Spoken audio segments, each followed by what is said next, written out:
안녕하세요. 새벽이슬 이선영 목사입니다. 반갑습니다. 오늘 말씀 또 느헤미야 말씀 가지고 함께 은혜 나누도록 하겠습니다. 오늘 또 한 절 말씀 볼 텐데요. 느헤미야 2장 20절 말씀입니다. 내가 그들에게 대답하여 이르되 하늘의 하나님이 우리를 형통하게 하시리니 그의 종들인 우리가 일어나 건축하려니와 오직 너에게는 예루살렘에서 아무 기업도 없고 권리도 없고 기억되는 바도 없다 하였느니라. 아멘. 이 말씀이 우리 성원 가족들에게 은혜의 말씀, 축복의 말씀, 위로의 말씀 될 수 있기를 바랍니다. 이 말씀은 느헤미야가 자신을 반대했던 호론 사람, 또 산발락과 암몬 사람 도비야, 아라비아 사람 게셈에게 했던 그런 말씀입니다. 그들이 반대하고 또 일의 추진에 있어서 태클을 걸자 이 느헤미야가 오늘 한 말씀이 20절 말씀입니다.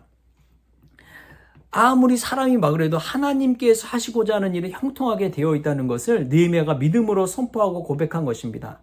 이 하나님의 일에 동참하고 순종할 때 축복받는 것이고 이 일에 순종하며 나아갈 때 믿음의 기업을 받을 수가 있다고 분명하게 이야기하고 있습니다. 여러분, 하나님의 말씀에 순종한다는 것은 정말 귀한 믿음의 덕입니다.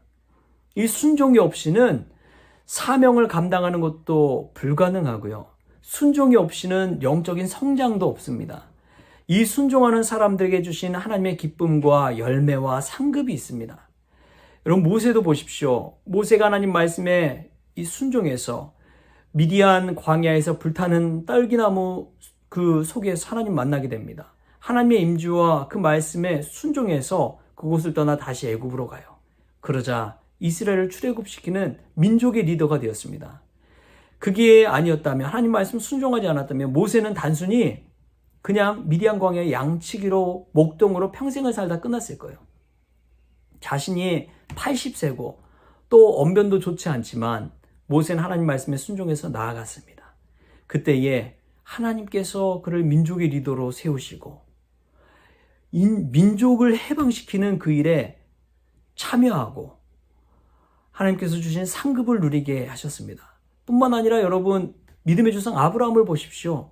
갈대아 우르 또 하란에서 하나님 말씀에 너의 친척과 본토 아비집을 떠나서 내게 지시한 땅으로 가라 말씀하실 때에 아브라함이 순종합니다. 그 말씀 듣고 순종해요. 그때에 아브라함은 열국의 아버지가 되는 축복을 누리게 되었습니다. 할렐루야. 우리 성원 가족들, 또 우리 성원교회에 하나님께서 말씀하신 사명과 또 우리가 순종해야 할 그러한 복음을 주셨어요. 지상 명령처럼 너는 모든 족속으로 제자를 삼으라 라고 이야기하셨습니다. 즉 전도하라고 이야기하셨어요. 복음 증거하라고 이야기했습니다. 예수님께서 남겨주신 이 지상 명령에 순종하며 나아갈 때 하나님께서 주신 아름다운 상급이 있을 줄 믿습니다. 이제 느헤미야는 하나님 주신 말씀 붙들고 나아가요. 분명히 방해 세력이 있어요. 힘들 거예요. 어려울 거예요. 십자가의 길과 같을 것입니다. 그럼에도 불구하고 그 말씀에 순종해서 나아갈 때 성벽을 재건하고 성경에 기록되는 그런 위대한 유다 총독, 평신도 지도자가 되었습니다. 우리 성원 가족들도 하나님 말씀에 순종해서 나아갈 때 우리 성원교회가 다시 회복되고요. 여러분이 정말 이 나라 가운데서 빛의 사명, 소금의 사명을 감당할 때 이 나라가 바로 세우게 줄 믿습니다. 한 사람을 통해서 하나님은 천하의 가운데 하나님의 뜻을 세워가시기를 원하십니다. 그러한 한 사람이 되어서 우리 교회, 성원교회를 세워가고 또 이 나라 민족을 세워갈 수 있기를 축복합니다. 여러분, 참 중요한 게 있어요. 우리나라가 경제적으로 잘 사는 것만이 하나님의 뜻을 이루는 것이 아닙니다. 백범 김구 선생이 이런 말씀을 했어요. 나는 세계에서 가장 강한 나라가 우리나라가 되기를 원하지 않는다. 오히려 세계에서 가장 아름다운 나라가 되기를 원한다. 여러분, 무슨 말씀이에요? 세계 열방 가운데 정말 군사력, 경제력으로 1등이 아니라 가장 아름다운 나라. 세계에서 가장 아름다운 나라. 여러분, 그러한 차원 높은 나라가 될 수 있기를 축복합니다. 예루살렘 성벽을 단순히 재건했다고 끝이 아닙니다. 정말 중요한 것은 우리 안에 하나님을 믿는 믿음, 사명, 비전, 뜻을 세워가는 것이 정말 귀한 일인 줄 믿습니다. 느헤미야는 이러한 일에 자신의 목숨을 거는 거예요. 할렐루야. 우리 성원 가족들에게도 이러한 아름다운 비전이 있게 되기를 축복합니다. 그래서 어떠한 일들 가운데서도 하나님 말씀에 순종하는 축복을 누리십시오. 이 말은 오해하지 마십시오. 사람에게 순종하라는 이야기가 아니에요. 하나님 말씀에 순종하십시오. 하나님이 기뻐하신 뜻에 순종하십시오. 그것은 성령의 9가지 열매와 같습니다. 사랑과 희락과 화평과 오래 참음과 자비와 양성과 충성과 온유와 절제.